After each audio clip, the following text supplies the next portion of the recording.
Well, I hate to do this to you guys. I really kind of do.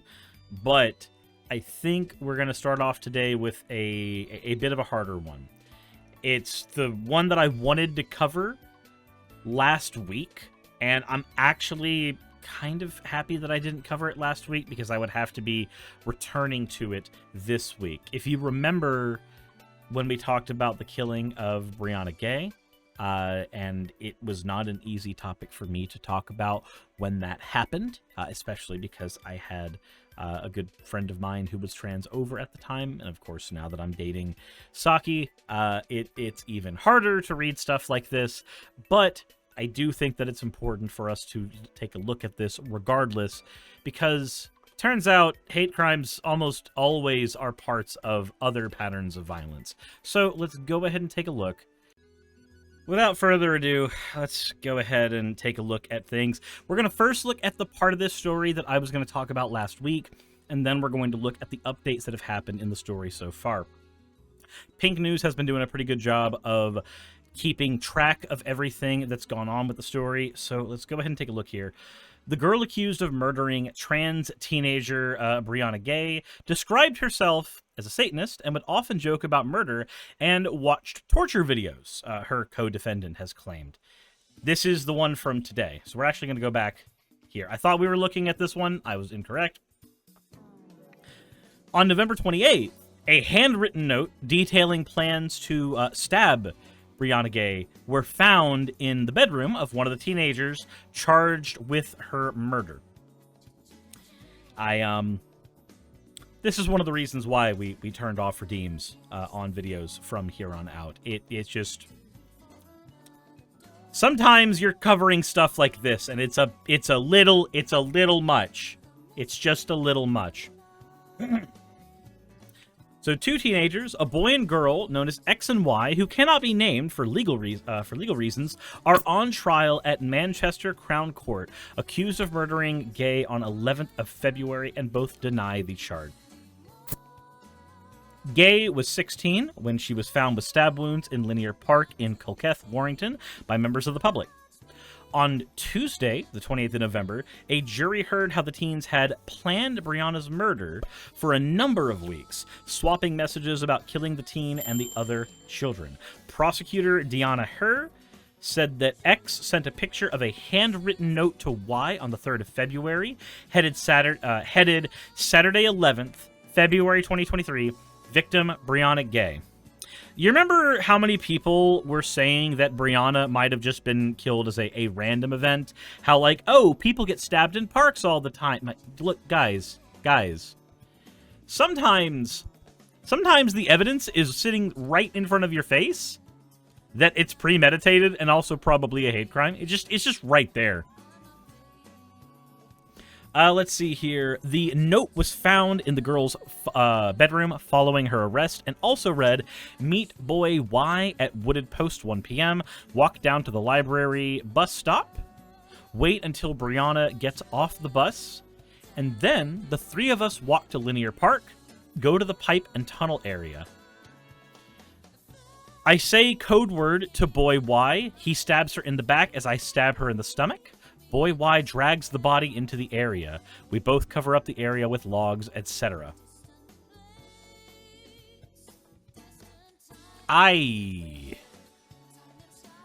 Jesus fucking Christ. So,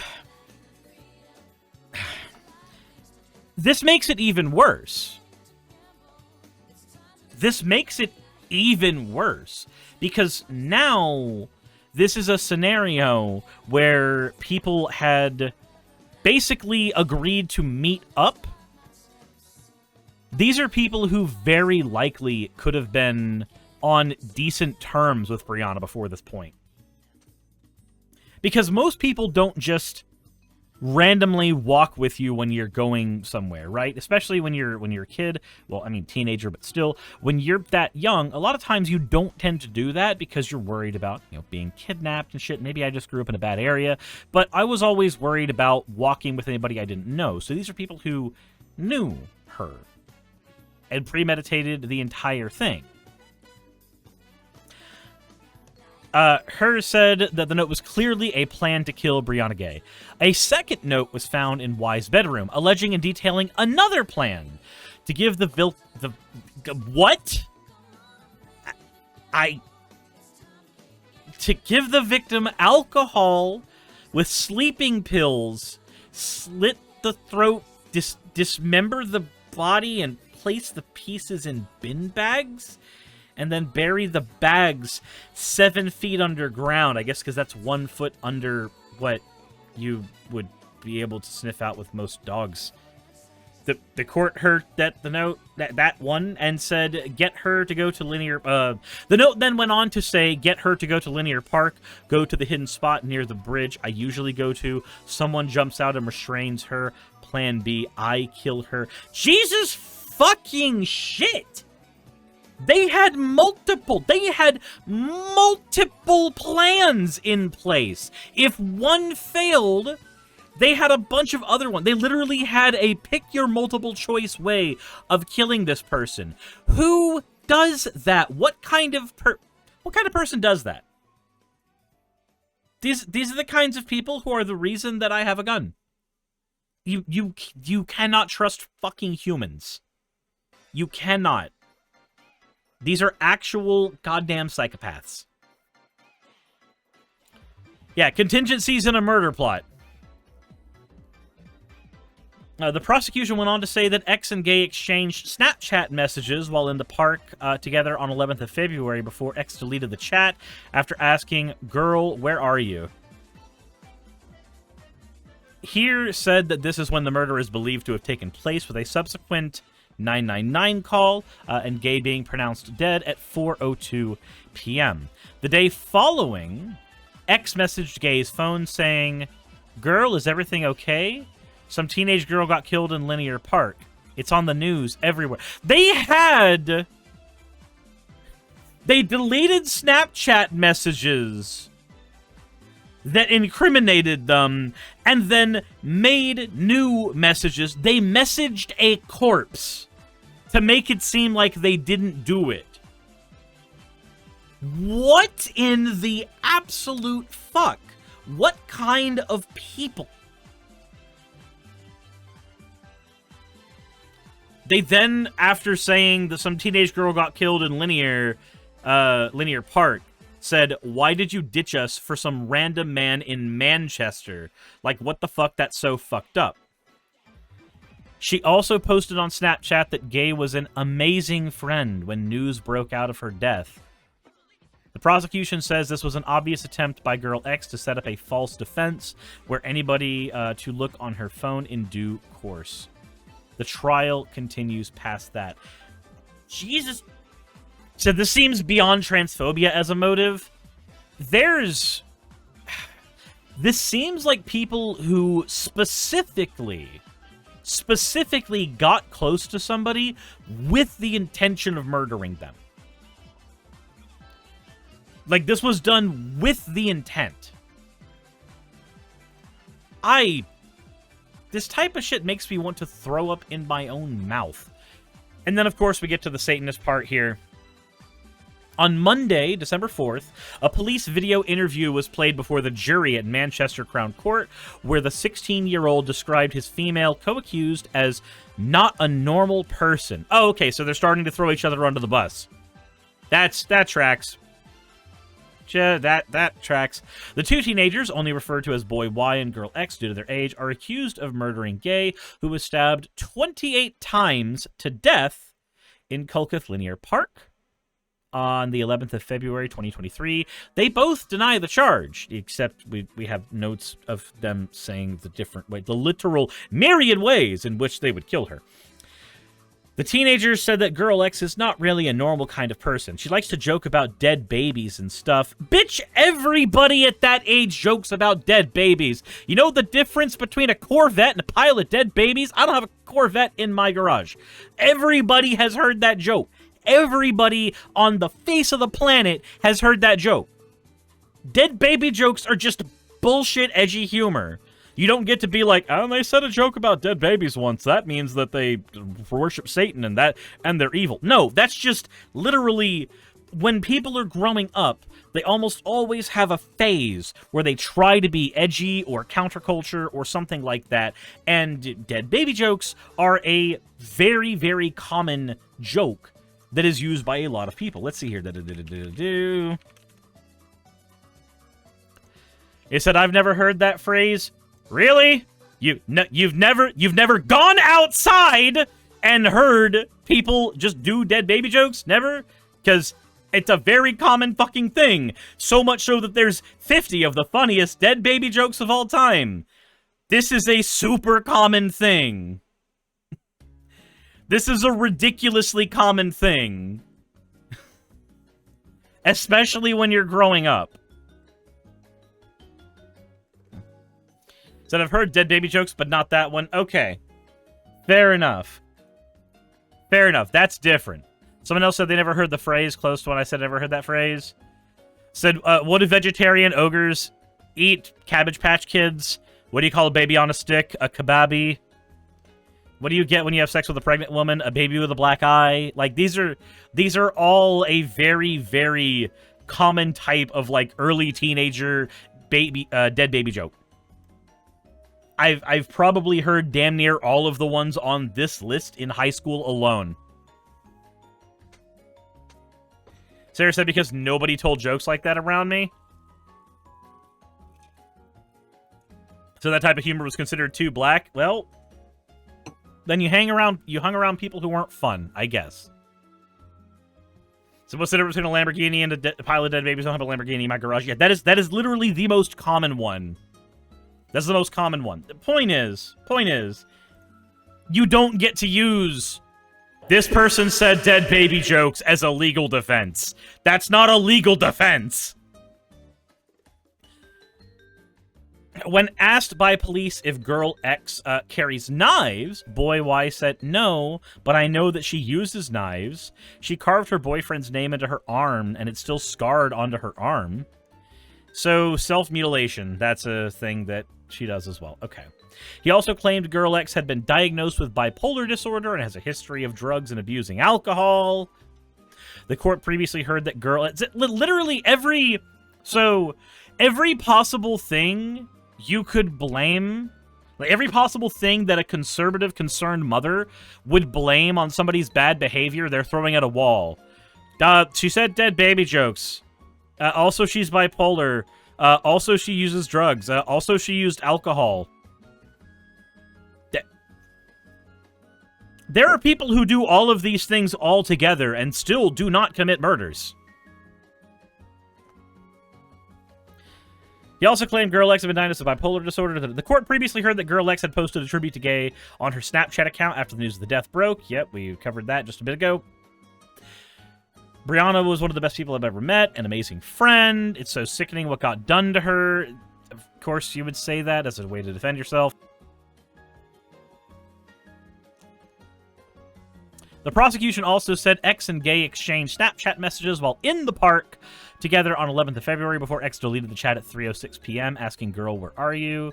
This is the first time the murder is alleged to have, or this is the time the murder is alleged to have happened. The following day, okay, this is all the information we have from the other one, right? This is all the same information. Prior to this, jurors were told that, told a handwritten note detailing plans to stab Ghey was found in the bedroom. The prosecution presented evidence that Girl X sent a picture of a handwritten note. Again, this is all the information that we have from before. And the trial is still ongoing. Is there anything else in this trial?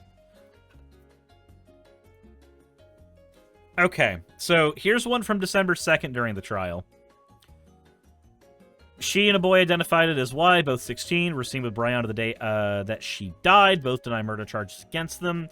The jury were reportedly shown police body cam footage. The court heard that X's mother reportedly phoned the police the day after Brianna's death. X told police that she and Y had been with Brianna in the park, but claimed Brianna had then gone away with a 17-year-old boy who owned a car. Cheshire police wearing balaclavas and body armor then arrested both defendants just over 2 hours later.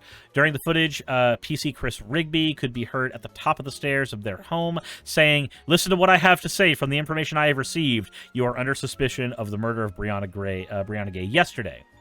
X was then cuffed by police who warned their fellow officers to be careful because she has really small wrists. Also, Fenneth the Rabbit, thank you for subscribing, even if it's at a very awkward time. I am sorry for the time that it is in. Jurors were then shown footage of Y being arrested. While being cuffed, he said, "I can explain." The trial, which is expected to last for up to 4 weeks, so we might be covering this again in the next bit, and I'm sorry for that. But the trial is expected to last up to 4 weeks. It began on the 27th of November with Justice Amanda Yip presiding. Said an easy target they thought would not get any attention. Yeah. The juries heard that X and Y both allegedly had a fixation with torture, violence, death, and that the pair had a kill list of other child victims. And a murder plan was found in X's bedroom, which we already covered. Prosecution attorney Deanna here said that Y's internet history showed him on the afternoon of Brianna's stabbing, searching for advice on breathing exercises for stress. My, why would you have to look up advice for trying to de-stress yourself literally hours after committing your first murder? Gee, I wonder why. I wonder what possible reason somebody could have for needing to de-stress. God. Jesus. She then asked Y, "Do you have anxiety about getting caught?" Y said, "Probably." And then said, "You're not going to get..." Oh, so there's a whole conversation. Later, X and Y began texting each other, with X saying, "Do you know what my favorite quote is? If you wish for peace, prepare for war." She then asked Y, "Do you have anxiety about getting caught?" Y replied, "Probably." And then they said, "You're not going to get caught. Don't worry. Police are shit here." Or police are censored, but there's an E at the end. I would assume shit, but it's not. Shite, maybe? Shite. So, okay, I'm just real quick. I have to take an aside. Why, in the year 2023, are people so stupid, so absolutely ignorantly dumb, that they give evidence in text messages to the shit they are going to do? I understand everybody would rather me focus on the terrible thing that has happened to Brianna. I have focused on it. I have been broken by it already, and I have compartmentalized that information for my own well-being. I am now wondering why two people both decided that it was a good idea to document evidence of them being this fucking evil in text. Why? What? How do you come up with a multi-step murder plan and do not put everything we are doing in text messages so that it can be found during discovery in court? Was not part of the plan. How? How was that not part of it? You detailed a multi-step plan to kill a person, and this is the thing you didn't do. I'm not saying that it's good in any way, shape, or form that, people could do better about shit like this. I have to marvel at the stupidity that some of the most evil people in the world, or in this case, budding evil people in the world, are capable of. Not only are you willing to commit one of the most heinous acts you can do, taking away somebody's life, something you have no right to in any way, shape, or form, when they are a sentient, sapient, out-of-the-womb, living, breathing being, you have no right to that person's life. But you also show that you have absolutely worthless levels of human intellect. Jesus Christ. Journalists urged to stop using Brianna Ghey's dead name. Throughout the trial, activists and organizations have urged news organizations to stop using Brianna's birth name, also known as a dead name, after Justice Yip shared it with the jury. Journalists, including from the Daily Mail and Independent, have been criticized for repeating Brianna's dead name in press coverage. What? Of course, the Daily Mail! Of course the Daily Mail here! The Daily Mail here with their amazing, like, you know, it's such a tragedy that this person died. Shame we can't get their name right, literally, ever. Fucking... This is what happens when you're a news organization whose entire purpose is propagandizing to right-wing nutjobs. This is what happens. You're just like, oh, look at this horrible thing that happened to a person. I guess let's focus on who that person isn't. Cool. Was the Daily Mail or a different British rag that kept posting topless pictures of minors for years? I don't even know about that at all, Soccer. I have no idea, and those words together scare me. Amy Roche, deputy CEO of the LGBTQ+ anti-abuse charity Gallup, told Pink News that they see firsthand the impact that rising transphobic discourse has on LGBT+ survivors, abuse and violent survivors. It's important that journalists recognize the harmful and real-life effects of perpetrating transphobic narratives in media coverage and the impact this has on the community's everyday sense of safety. Yeah, so...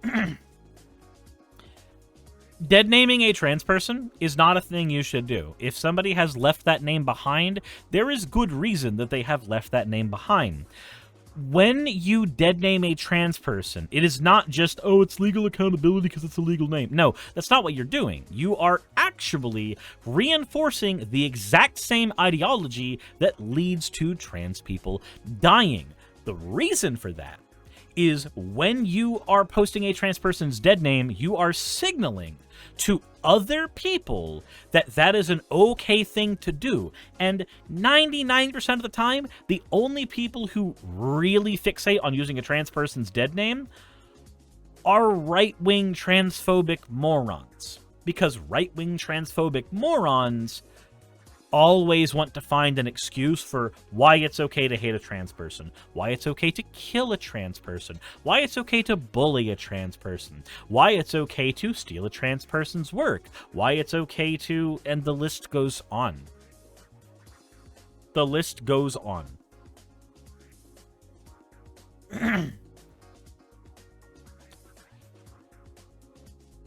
It is important that journalists recognize the harmful and real-life effects of perpetrating transphobic narratives in media coverage.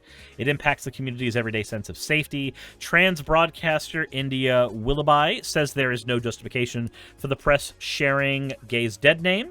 She asked, how does it help anybody repeatedly being told Brianna's old name? She then said, the bulk of British media disgusts me. It's not even that they don't understand the pain dead naming causes. They absolutely do. In fact, they revel in it. And of course, the trial will continue from that point on. So, we are going to be covering this again here in probably a week or so when more information has come up during the trial. If they're expecting the trial to be about a 4-week process, we're about a week down in the trial as we stand right now.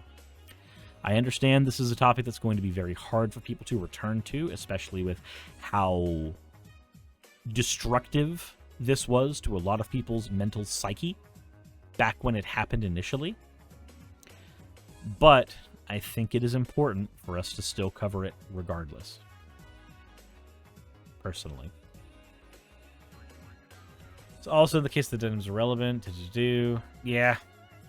So, what do you guys think? I don't know any more follow-up besides let me know what you've thought so far of the trial and where we are at. And you know what? Here's what I want you to do in the comment section. Here's what I want you to do. Tell me about your happy place. Tell me about your happy place. Dirty Old Man says a trial in court over a name. No, that's not... What? Are you... I'm not even going to grace that with any more consideration. I feel like that's either a misunderstanding or inane idiocy. One of the two. let me know about your happy place. Let me know what you are going to be doing in order to deal with this situation, no matter how attached to it you might be. So, I'm not putting fan art on this one. Insert end of video tagline here. Hey, I just quickly want to give a thank you to all of my wonderful patrons who keep this show running. YouTube and Twitch are a pretty bumpy ride at the best of times, and the stability that Patreon provides me is worth more than I can say here. I'd also like to thank each and every one of my $20 and up patrons here, and they would be Britzkrieg, Cameron, Dren, Jemshin, Smiling DM, Poundini, Mabbity Babbity, Naomi, Isaac, Agamotto, Jordan, Ravi, Giuni, Kiratorian, Prisma, all of you, I'm not saying that part, and Starlight. And finally, thank you to everyone else that helps keep this channel alive. While you're here, why not check out another video? And thank you for watching.